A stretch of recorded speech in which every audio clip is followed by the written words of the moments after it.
மக்கள் போற்றும் மகத்தான தளபதிக்கு மக்களால் கிடைத்த வெற்றி சின்னம் விசில் சின்னம்.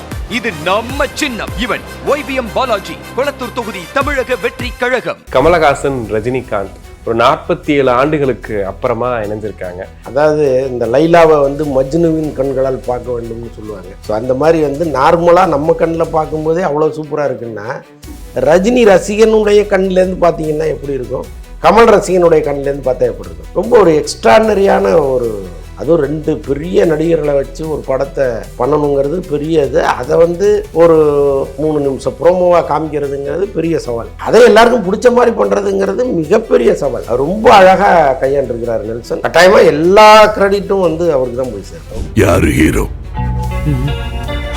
யாருக்கும் கிடைக்காத ஒரு பெரிய வாய்ப்பை நெல்சனுக்கு கொடுத்துருக்காங்க 2 பேருமே. ஓகே, உங்கள் பார்வைக்கு டைட்டில் என்னவா இருக்குன்னு ஒரு அனுமானம் ஏதாவது இருக்கா? ப்ரோமோ முழுக்க ஒரு டைரக்டராக நான் என்னென்ன பாடுபட போகிறேன்னு புரிஞ்சுங்கப்பா, அவ்வளோ பிரச்சனை இருக்குது எனக்குங்கிறது தான் அவர் சொல்கிறாரு. அது நம்ம ஏதோ ரொம்ப வேடிக்கையாக கடந்து சிரிச்சுட்டு போயிட்டோம். ஆனால் ரஜினியை நண்பனாக தான் பார்க்க போகிறாரு தவிர ரசிகனாக போகிறதில்லை. இதே ரஜினி ரசிகர்கள் கமலை எவ்வளோ கேவலமாக பேசியிருக்காங்கன்னு நான் பார்த்துருக்கேன். அதே கமல் ரசிகர்கள் ரஜினியை எவ்வளோ கேவலமாக பேசினாங்கன்னு நான் பார்த்துருக்கேன். அந்த காலகட்டம் முடிஞ்சு போச்சு. ரஜினியும் கமலும் இந்தியா முழுக்க அறியப்பட்ட நடிகர் முகங்கள். இந்த அட்வான்டேஜ் வேற யாருக்குமே கிடையாது. இப்போ 1000 கோடி அடிக்குமான்னு நம்ம ஒரு படத்தை கேட்குறோம்ல, அதில் நடிக்கிற எந்த நடிகருக்கும் இந்த அட்வான்டேஜ் கிடையாது.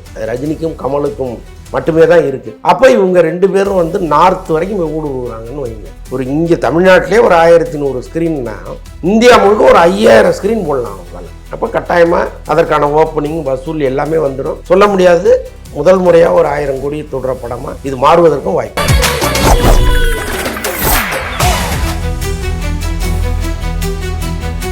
உலகெங்கும் வாழும் தமிழ் நெஞ்சங்களுக்கு கிறிஸ்டியின் அன்பு வணக்கம். நம்மோடு சினிமா விமர்சகர் வலைப்பேச்சு அந்தனம் நினைஞ்சிருக்காரு. வணக்கம் சார். வணக்கம். வணக்கம். நீங்க நிறைய இன்டர்வியூஸ் கொடுத்துருப்பீங்க. இருந்தாலும் கமலஹாசன், ரஜினிகாந்த் ஒரு 47 ஆண்டுகளுக்கு அப்புறமா இணைஞ்சிருக்காங்க. இப்ப நான் அதை பார்த்து எக்ஸைட் ஆகுறத தாண்டி ஒரு 2K கிட்டான அவங்க பார்த்து எக்ஸைட் ஆகுறாங்க. இப்ப எங்க அப்பா வயசுல இருக்கவங்களும் பார்த்துட்டு வாவ் சூப்பரா இருக்கே அப்படின்ற மாதிரிலாம் சொல்றாங்க. எல்லாத்தையுமே அப்படியே கட்டி போட்டாங்களா அந்த ப்ரோமோல? கட்டாயமா. அதாவது இந்த லைலாவை மஜ்னுவின் கண்களால் பார்க்க வேண்டும்னு சொல்லுவாங்க. ஸோ அந்த மாதிரி நார்மலாக நம்ம கண்ணில் பார்க்கும்போதே அவ்வளோ சூப்பராக இருக்குன்னா, ரஜினி ரசிகனுடைய கண்ணிலேருந்து பார்த்தீங்கன்னா எப்படி இருக்கும், கமல் ரசிகனுடைய கண்ணிலேருந்து பார்த்தா எப்படி இருக்கும். நீ காலைல இந்த தியேட்டரில் போய் இந்த FDFS எடுக்கிற மாதிரி பல பேர் எடுத்திருக்காங்க. அதில் நான் பார்க்குறேன், பல பேர் ரஜினி ரசிகர்கள்லாம் அப்படியே எமோஷன் ஆகி அப்படி பேசுகிறாங்க. தலைவர் இப்படி அப்படின்னு அவங்க சொல்கிறதெல்லாம் பார்த்தா ஒருத்தரை எக்ஸாகரேட் பண்ணி சொல்லலை, அதில் என்ன இருக்கோ அந்த உணர்வை அப்படியே பிரதிபலிக்கிறாங்க. ரொம்ப ஒரு எக்ஸ்ட்ரானரியான ஒரு ப்ரோமோ அது. ஆக்சுவலாக இந்த மாதிரி ப்ரோமோ மிகப்பெரிய சவாலானது. அதுவும் 2 பெரிய நடிகர்களை வச்சு ஒரு படத்தை பண்ணணுங்கிறது பெரிய இது. அதை ஒரு 3 நிமிஷம் ப்ரோமோவாக காமிக்கிறதுங்கிறது பெரிய சவால். அதை எல்லாருக்கும் பிடிச்ச மாதிரி பண்ணுறதுங்கிறது மிகப்பெரிய சவால். அது ரொம்ப அழகாக கையாண்டிருக்கிறார் நெல்சன். கட்டாயமாக எல்லா கிரெடிட்டும் அவருக்கு தான் போய் சேரும். ஓகே, நெல்சன் ப்ரோமோவில் எப்பவுமே ஒரு காமெடி இருக்கும், ரொம்ப சாதாரணமாக யதார்த்தமாக இருக்கிறது. இதில் நீங்கள் சொன்ன மாதிரி 2 லெஜெண்ட். பெரிய பிரச்சனை நம்ம தமிழ் சினிமாவில் இந்த கலாச்சாரப்படி பெரிய மூத்த ஹீரோவை மேலே போடணும், அடுத்த ஹீரோ பேரை கீழே போடணும் அப்படின்னு. இவங்க டைட்டிலே கமலஹாசன், ரஜினிகாந்த்னு போட்டாங்க. ஆனால் அதில் நெல்சன் இன்னொரு ட்விஸ்ட்டாக இப்படி கையை வச்சுட்டு இந்த ரூம் ஃபஸ்ட்டு போகிறதா அந்த ரூம் ஃபஸ்ட்டு போகிறதா அப்படிங்கிறது, அதெல்லாம் ரொம்ப பெருசாக யோசிச்சு வச்ச மாதிரி தானே சார் இருந்துச்சு? இல்லைங்க, உள்ளபடியே அவருடைய குழப்பத்தை தான் அவர் காமிச்சிருக்கிறார். இந்த ப்ரோமோ முழுக்க ஒரு டைரக்டராக நான் என்னென்ன பாடுபட போகிறேன்னு புரிஞ்சுங்கப்பா, அவ்வளோ பிரச்சனை இருக்குது எனக்குங்கிறது தான் அவர் சொல்கிறாரு. அது நம்ம ஏதோ ரொம்ப வேடிக்கையாக கடந்து சிரிச்சுட்டு போயிட்டோம். ஆனால் அவர் பாயிண்ட் ஆஃப் வியூலேருந்து பாருங்கள், எல்லாத்தையுமே ஈக்குவலாக பண்ணி ஆகணும். ஒரு கேக்கை வெட்டினா சரிபாதியாக வெட்டணும். இது ரஜினிக்கு, இது கமலுக்குன்னு. அதில் கொஞ்சம் கூட குறைய இருந்தால் கூட ரசிகர்கள் விட மாட்டாங்க, கொண்டுருவாங்க. ஸோ அப்படி ஒரு பிரச்சனை அவருக்கு இருக்குது. அதான் இப்போ நான் சில பேட்டிகளில் சொன்ன மாதிரி தான், RRR படத்தில் ராஜமௌலி எவ்வளோ கஷ்டப்பட்டாரோ அதை விட பெரிய கஷ்டம் ஒரு படணும் இப்போ. ஓகே, அதில் பார்த்தீங்கன்னா ராம் சரணும் ஜூனியர் NTRம் அங்கே 2 பேருமே கொடிகட்டி பறக்கிற ஹீரோக்கள். அவங்க 2 பேருக்குள்ளே நிறைய ரைவல்லாம் இருக்குது ரசிகர்களுக்கு இடையிலேயே. அவங்க 2 பேரும் ஒரு படத்துக்குள்ளே அவர் நடிக்க வைக்கும்போது அப்படி உருவாக்குனார் ஒவ்வொரு காட்சியும். இவருக்கு சூப்பராக ஒரு காட்சியை உருவாக்குனாருன்னா அதுக்கு சற்றும் குறைவு இல்லாமல் இன்னொரு காட்சியை இவருக்காகவும் உருவாக்கணும். ஸோ அப்படி தான் அப்படியே பேலன்ஸ் பண்ணி அளந்து தச்ச சட்டம் மாதிரி இருக்கும் அந்த கேரக்டர். ஓகே. ஸோ அந்த மாதிரி இந்த படத்தை அவர் பண்ணணும். கொஞ்சம் எங்கேயாவது கூட குறைச்சல் ஏற்ற இறக்கங்கள் இருந்தால் அது அவங்க பொறுத்துப்பாங்க. இப்போ கமல் வந்து ரஜினி சார் தானே ஓகேன்ட்டு போயிடுவார், ரஜினி வந்து கமல் சார் தானேன்ட்டு போயிடுவார். ஆனால் ரசிகர்கள் அப்படி போக மாட்டாங்க. என் தலைவன் அப்படி ஆக்கிட்டேன்னு 2 பேருமே சண்டைக்கு நிற்பாங்க. ஸோ அதனால் ரொம்ப கவனமாக பண்ண வேண்டிய வேலை இருக்குது. ஓகே. ரஜினி சார் பழைய ஒரு மேடையில் சொல்லியிருப்பாரு, நான் தொட்டதை கமல் தொட்டுட்டாரு, கமல் தொட்டதை நான் தொடலை அப்படின்னு. இந்த ப்ரொமோலையுமே கிட்டத்தட்ட அதை மென்ஷன் பண்ணுற மாதிரியே இந்த காஸ்டியூம் கூட அவங்களுக்குள்ள சண்டை கிடையாது, ஈகோ கிளாஷ் எதுவுமே கிடையாது, நம்ம இங்கே சண்டை போடுறாங்கலாம் பேசிகிட்டு இருக்கோம். ஆனால் அந்த காஸ்டியூம் இவர் எடுத்துட்டாரா, அப்போ இது எனக்கு வேண்டாம், நான் இதை எடுத்துக்கிறேன் அப்படிங்கிறது. இதில் என்ன சொல்ல வராங்க ஆக்சுவலி? இல்லை, ஆக்சுவலாக வந்துங்க இப்போ கமலுக்கு வந்து நீண்ட காலமாகவே ரஜினியினுடைய காஸ்டியூம் சென்ஸ் குறித்து ஒரு கருத்து இருக்குது. அவர் ஏக்கிலி புக்கிலியாக இருப்பார் அப்படிங்கிறது ஒன்று இருக்குது. நான் என்னுடைய நண்பர் வந்து ஒரு எடிசூட்டில் ஒர்க் பண்ணார். அப்போ அங்கே வந்து டப்பிங் ஸ்டுடியோவில் அப்போ கமல் வந்து அங்கே டப்பிங் பேசுகிறதுக்கு வந்திருக்கிறாரு. அங்கே நான் சொல்கிறது வந்து ஒரு 30 வருடங்களுக்கு முன்னாடி நடந்தது. அப்போ வந்து ரஜினி ஒரு பக்கம் பீக்கில் இருக்கார், கமல் ஒரு பக்கம் பீக்கில் இருக்கார். இந்த அஜித் விஜய்ங்கிற கேரக்டர்லாம் அப்படி வந்து போயிட்டுருக்கு அந்த காலகட்டத்தில் சொல்கிறேன். அப்போ வந்து ரஜினியினுடைய பெரிய ப்ளோ ஃப்ரேம் பண்ணி அந்த படியில் நடந்து வர்ற இடத்துல வச்சுருந்துருக்காங்க. கமல் வந்து டப்பிங் பேசிட்டு இப்படி போனவர் அதை பார்த்துருக்கிறாரு. பார்த்துட்டு அப்படி போனவர் திருப்பி அப்படி ரிவர்ஸில் வந்தார். வந்து இன்னும் பார்த்துட்டு காலில் போட வேண்டிய ஷூவை கையில் கட்டியிருக்கிறாரு. ஒரு பக்கம் ஃபுல் ஹேண்டை சுருட்டி விட்டுருக்கிறாரு, இன்னொரு பக்கம் இறக்கி பட்டன் போட்டிருக்கிறாரு. கரெக்டாக இந்த படம் ஓடிடும் அப்படின்ட்டு போனாராம். புரியுதா உங்களுக்கு? அதாவது நான் வந்து இவ்வளோ பர்ஃபெக்டாக இருக்கேன், அந்த பட்டன்லேருந்து பார்க்குறேன், அவ்வளோ அந்த அந்த இந்த இடத்துல ஒரு சுருக்கம் வரும்ல, கோட் போட்டிங்கன்னா அந்த சுருக்கம் கூட இருக்கக்கூடாதுன்னு நினைக்கிறவர் கமல். ஆனால் ஒரு காலில் போட வேண்டிய லேஸ் எடுத்து கையில் ஒருத்தர் கட்டியிருக்கிறாரு, ஃபுல் கண்டை இப்படி ஏற்றி விட்டு இந்த பக்கம் வந்து ஃபுல்லாக போட்டிருக்கிறாரு. அப்படி ஒரு மாதிரி ஏடா கூடமாக ஒரு ட்ரெஸ் சென்ஸ் அவர்கிட்ட இருக்குது. அது ஓட விட்டு போகிறாருன்னா அப்போ இப்படிலாம் இருக்கிற படத்தை ஓட வைக்கிறீங்களேங்கிற ஒரு உள்ளுக்குள்ளே ஒரு பொறாமையிலே கூட வச்சுங்களேன். ஒரு காலத்தில் கமல்கிட்ட இருந்துச்சு. இன்றைக்கி அவங்களுடைய வயது, நம்முடைய நட்பு எப்பேற்பட்டதுன்னு அவங்க புரிஞ்சுக்கிட்ட விதம், ஸோ இதெல்லாம் இருக்கு இல்லையா? ஸோ அதுதான் இன்றைக்கி வந்து அவங்களுக்குள்ள அந்த போட்டியும் இருக்குது, அதில் ஒரு அன்பும் இருக்குது, எல்லாம் கலந்த இந்த சர்க்கரையும் வேப்பங்காயும் கலந்த மாதிரியே இருக்கும். அது ஒரு சுவை தானே. ஸோ அந்த மாதிரி தான் இதில் காட்ட போகிறாங்கன்னு நினைக்கிறேன். ஓகே. இப்போது ரஜினி சார் கூட கொஞ்சம் முன்னாடி பேசிட்டு வந்தவங்க, இல்லை அவர்கிட்ட பேசிட்டு வந்து இன்டர்வியூ கொடுக்குறவங்க, அவர் கூட நடித்தவங்க எல்லாருமே என்னன்னா ஒரு 10 செகண்டாக ரஜினி சார் மாதிரியே பண்ணி காட்டுவாங்க, இல்லை ஒரு இன்ஃப்ளூயன்ஸ் ஆகிடுவாங்க. இது அவர்கிட்ட மட்டும் இருக்குது. நீங்களே நிறைய டைம் சொல்லியிருக்கீங்க, அவர்கிட்ட பேசிட்டு வந்தவங்க எல்லாருமே அவரை மாதிரியே பேசுவாங்க, கொஞ்சம் படபடன்னு பேசுகிற மாதிரி அப்படின்னு. ஆனால் இத்தனை வருஷம் ஆச்சு, 2 பேரும் ஒன்றா தான் நடிக்கிறாங்க. எத்தனையோ ஸ்கிரிப்ட் இவர் பண்ண வேண்டியது அவர் பண்ணியிருக்காரு, அவர் பண்ணி இவர் பண்ணியிருக்காரு. ஆனால் ஒரு இடத்துல கூட ரஜினியோட கலப்பே தெரியல. இந்த ப்ரொமோலையுமே 2 பேர் தனித்தனியாக வராங்க. கமல் சார் டயலாக் அது அப்படியே இருக்குது, ரஜினி சார் அதோட டயலாக் அப்படியே இருக்குது. இது எப்படி கமல் மெயின்டைன் பண்ணுறாரு? ஏங்க அதனால தானேங்க அவங்க தனித்துவம் பட்டு நிற்கிறாங்க. ஓகே, நீங்கள் ஈஸியாக ஒருத்தர்கிட்ட அட்மையர் ஆகுறதுங்கிறது வேற, ரசிகனாக போகல. இப்போ ரஜினியை நண்பனாக தான் பார்க்க போகிறாரு தவிர ரசிகனாக போகிறதில்ல. ஆனால் ரஜினியை பார்க்க போகிறவங்களாம் அவருடைய ரசிகராக தான் போகிறாங்க. ஸோ அதனால தான் இந்த தாக்கம் வந்து அவங்களுக்கு போயிட்டு வந்த பிறகும் இருக்கும்னு நான் சொன்னேன். மற்றபடி வந்து கமலாகவே இருக்கட்டும், ரஜினியாகவே இருக்கட்டும், அதுதானே நமக்கு நல்லது. அதையே நீங்கள் வந்து அப்படி மாறணும்னு நினைக்கிறீங்க. ஓகே சார், இப்போ ரொம்ப காலமாக எதிர்பார்த்துட்டு இருந்த ஒரு படம், எல்லாருமே வந்து பார்த்தீங்கன்னா அந்த கலெக்ஷன் வைஸே தான் பேசுவாங்க. இந்த படமாவது இத்தனை கோடி சம்பாதிக்குமா, அத்தனை கோடி சம்பாதிக்குமா அப்படின்ட்டு. அப்படி இருக்கும்போது இந்த காம்போ வர்றதே எங்களுக்கு போதும்னு சொல்கிற ரசிகர்கள் கூட்டம் இருக்கு இல்லையா? இதை எப்படி பார்க்குறீங்க? இல்லை, இந்த காம்போ வந்து அவங்க அக்செப்ட் பண்ணது பெரிய விஷயங்க. ஏன்னா இதே ரஜினி ரசிகர்கள் கமலை எவ்வளோ கேவலமாக பேசியிருக்காங்கன்னு நான் பார்த்துருக்கேன். அதே கமல் ரசிகர்கள் ரஜினியை எவ்வளோ கேவலமாக பேசுனாங்கன்னு நான் பார்த்துருக்கேன்.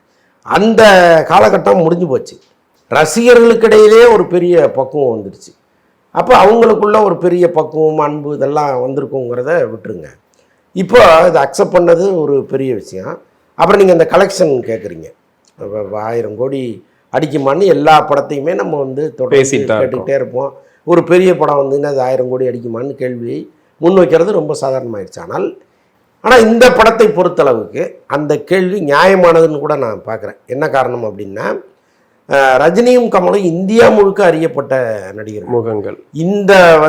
இந்த அட்வான்டேஜ் வேறு யாருக்குமே கிடையாது. இங்கே இப்போ 1000 கோடி அடிக்குமான்னு நம்ம ஒரு படத்தை கேட்குறோம்ல, அதில் நடிக்கிற எந்த நடிகருக்கும் இந்த அட்வான்டேஜ் கிடையாது. அது ரஜினிக்கும் கமலுக்கும் மட்டுமே தான் இருக்குது.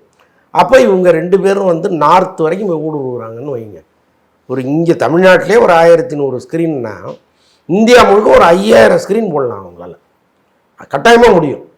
ஸோ அப்படி இருக்கும்போது அந்த கலெக்ஷனை யோசிச்சு பாருங்கள். இன்னொன்று படமாகவே பெரிய எதிர்பார்ப்புக்குரிய படமாக அது உருவாகிட்டு இருக்கு. அப்போ கட்டாயமாக அதற்கான ஓப்பனிங் வசூல் எல்லாமே வந்துடும்.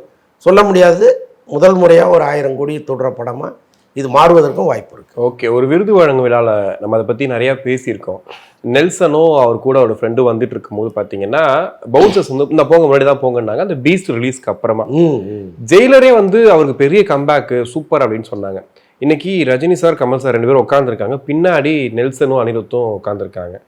இந்த இடத்துல இருந்து இந்த இடத்துக்கு வந்தது, அந்த கம்பேக் கொடுத்தது, இதெல்லாம் இன்னைக்கு பயங்கரமா ட்விட்டர்ல பேசிட்டு இருக்காங்க. ஒரு மனுஷன் கம்பேக்லாம் இப்படிதான்டா கொடுக்கணும், ஒரு பெரிய வாய்ப்பு இல்லையா? இதை எப்படி பாக்குறீங்க? இல்லை, உள்ளபடியே அது வந்து பெரிய ஆச்சரியங்க. அதாவது சினிமா உலகத்தை பொறுத்தளவுக்கு அற்ற குலத்து அருநீர் பறவை தான் கலைஞர் சொன்ன மாதிரி.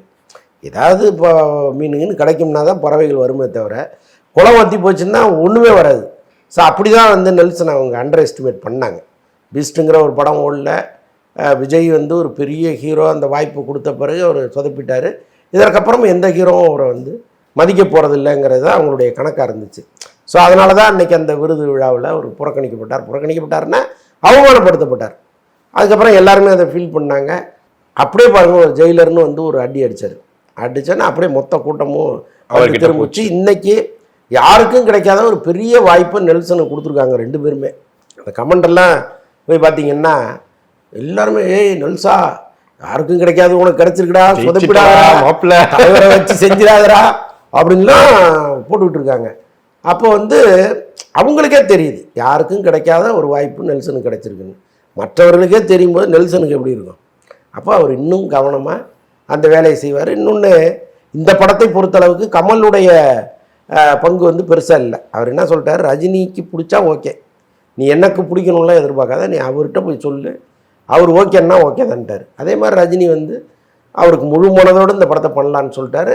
கமலும் வந்து ஃபார்மாலிட்டிக்கு கமலும் அவர் அலுவலகத்தில் இருக்கிற மற்றவர்களும் இந்த கதையை கேட்டு ஓகேன்ட்டாங்க. அவ்வளோதான். பெருசாக அவங்க வந்து இதில் இன்புட் போடுறதோ, வழக்கமாக எப்போவுமே ராஜ்கமல் ஒரு படம் பண்ணிச்சுன்னா அங்கே நிறைய அது ஒரு பட்டற மாதிரி போட்டு தேய்ச்சிட்டே இருப்பாங்க. பட் இந்த படத்தை பொறுத்தளவுக்கு ரெட் ஜெயின் தயாரிக்கிறாங்கன்னா கூட ராஜ்கமல் ஒரு முக்கிய பங்கு அதுக்குள்ளே வகிக்குது. ஸோ அவங்க வந்து ரொம்ப ஃப்ரீ ஹேண்டாக விட்டாங்க. ரஜினி சார் அவர் என்ன சொல்கிறாரோ பண்ணுங்க அப்படின்ட்டு. ஸோ அதனால் முழுக்க நம்பி கொடுத்துருக்குற படம் அது. ஓகே, இப்போ முன்னாடியே நம்ம நிறையா பேசிட்டோம். இப்போ லியோ படம் வரும்போது டேட்டை ஃபிக்ஸ் பண்ணிட்டு படம் எடுத்தனால ப்ரெஷர் அதிகமாச்சு லோகேஷ்க்கு அப்படின்னு நிறைய அதை பற்றியே தான் பேசியிருப்போம். இப்போ நெல்சன் வந்து இந்த ப்ரொமோலையே நீங்கள் சொன்ன மாதிரி ஒரு ப்ரெஷர் தான் காட்டியிருக்காரு. இப்போ இவ்வளோ ப்ரெஷர் இருக்குப்பா எனக்கு, இதை நான் ஹேண்டில் பண்ண போகிறேன், இதுதான் படம் அப்படின்னு காட்டியிருக்காரு.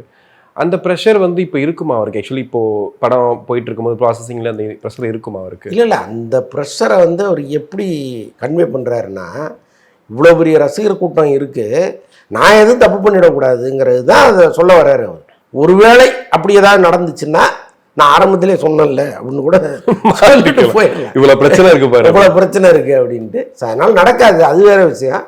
பட் அந்த ப்ரெஷரை அவர் எப்படியோ அந்த மக்கள்கிட்ட சொல்லணும்னு நினைக்கிறாரு, அவ்வளோதான். இதை தாண்டி அவங்க 2 பேரும் அவருக்கு ப்ரெஷர் கொடுப்பாங்கங்கிறது அதில் அர்த்தம் கிடையாது. ஒரு மரியாதை நிமித்தமான விஷயந்தான் அது. இந்த காஃபி கொடுக்கறதுல ஒரு மரியாதை இருக்கும். காப்பி ஒன்றா தான் இருக்கும். ஒருத்தருக்கு கப்பில் கொடுப்பாங்க, ஒருத்தருக்கு பேப்பர் கப்பில் கொடுப்பாங்க.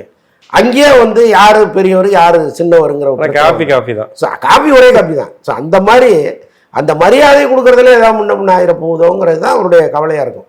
மற்றபடி ஒன்றும் இதில் குழம்புறதுக்கு ஒன்றும் கிடையாது. ஓகே, அனிருத் இப்போ இந்த படத்துக்கு வந்து ஏதாவது ஹாலிவுட் ரேஞ்சுக்கு ஒரு மியூசிக் போட்டிருப்பாரு, சொல்ல முடியாது, ஹாலிவுட்லேருந்தே எடுத்து போட்டுருக்கலாம் அப்படிங்கிற மாதிரிலாம் யோசிச்சுட்டு இருந்தோம். 2 பேரையும் காட்டும் போது ஒரு ரெட்ரோ மியூசிக் ஒன்று, அந்த பழைய படங்கள் இதெல்லாம் ரொம்ப மெச்சூர்டா மியூசிக் பண்றாரா இப்போ அனிருத் வர வர? ஆமாங்க. இன்னொன்று ஒரு ப்ராஜெக்டை எவ்வளோ ப்ரெஸ்டீஜியஸாக எல்லாருமே பார்க்குறாங்களோ அந்த மாதிரி தானே அவரும் பார்ப்பாரு. யாருக்கும் கிடைக்காத ஒரு வாய்ப்பு நமக்கு கிடைச்சிருக்குன்னு தானே அவர் பார்ப்பாரு. இன்னொன்று, ஏற்கனவே ரஜினியினுடைய குட் புக்கில் ரொம்ப முக்கியமான இடத்துல இருக்கிறவர். கண்டிப்பாக. இன்னும் நம்ம தொடர்ந்து பார்த்தோம்னா ரஜினி படம்னா தனியாக மியூசிக் போடுறாரு அவர். மற்றவர்களுக்கு போடுறதை விட ரஜினிக்கு நேரில் வச்சு மியூசிக் போடுறாரு. ஸோ அப்படி இருக்கிறவர் இந்த படத்துக்கு எவ்வளோ மெனக்கிட்டு இருப்பாருன்னு நம்ம சொல்ல வேண்டிய அவசியமே இல்லை. அதான் முதல் பார்வையே ஒரு அசத்துறா மாதிரி ஒன்று பண்ணிட்டாங்க மொத்தமாக எல்லாரும் சேர்ந்து. ஓகே, உங்க பார்வைக்கு டைட்டில் என்னவா இருக்குன்னு ஒரு அனுமானம் ஏதாவது இருக்கா சார்? தெரியல, எப்படி நம்ம தானே அந்த டைட்டில் சொல்ல போறோம். நீங்க தான் சொல்ல போறீங்க. ஆமா, கசிந்த தகவல்னு சொல்லுவீங்களா சார்? அந்த மாதிரி இல்ல, இவ்வளவு சீக்கிரம் கசியாது இல்ல. இன்னும் எனக்கு தெரிந்து இவ்வளவு ஏழியரா டைட்டில் கூட வச்சிருக்க மாட்டாங்க. அவங்க வைப்பாங்க, பட் இன்னும் கொஞ்ச நாள் ஆகி அதுக்கப்புறம் தான் அவங்க தனியாக ரெஜிஸ்டர் பண்ணுவாங்க.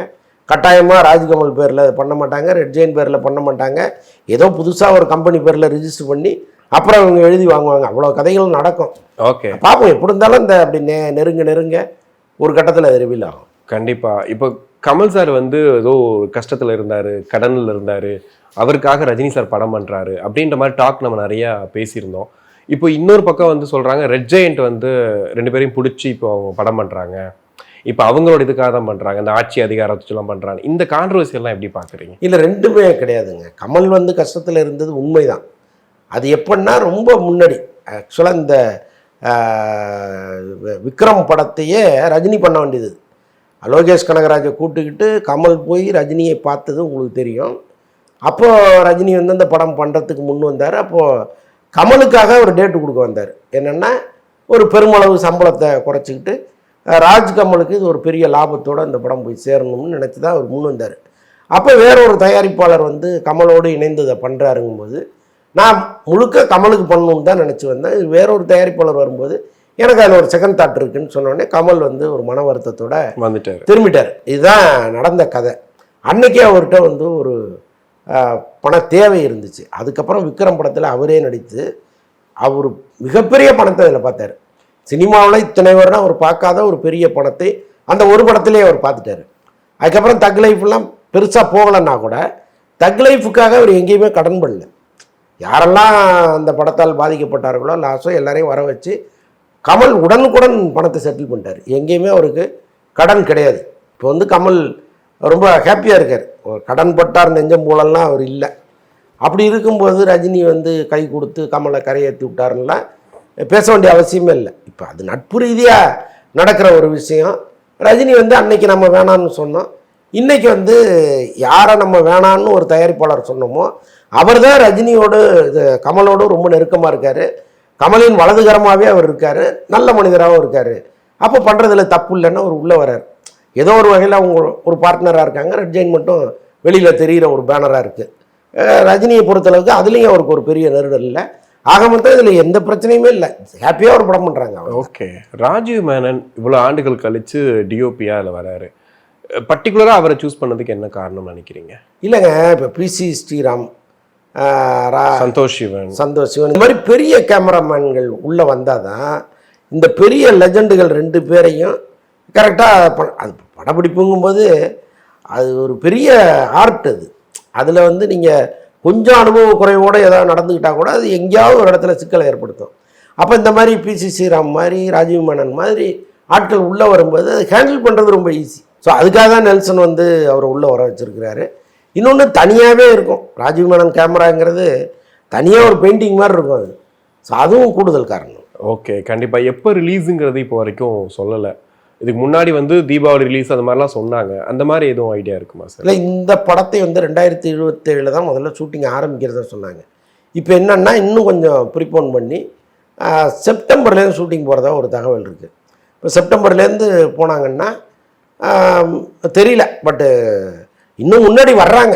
ஷூட்டிங் முன்னாடி எடுக்கிறதுனால இன்னும் கொஞ்சம் அவங்க நினைச்சதை விட கொஞ்சம் முன்னாடி வருவாங்கன்னு வச்சுக்கோங்களேன். ஓகே, கண்டிப்பாக சார். நிறைய விஷயங்கள் பேசணும். நேரத்துக்கு நன்றி. நன்றி. மக்கள் போற்றும் மகத்தான தளபதிக்கு மக்களால் கிடைத்த வெற்றி சின்னம் விசில் சின்னம். இது நம்ம சின்னம். இவன் YBM பாலாஜி, கொளத்தூர் தொகுதி தமிழக வெற்றி கழகம்.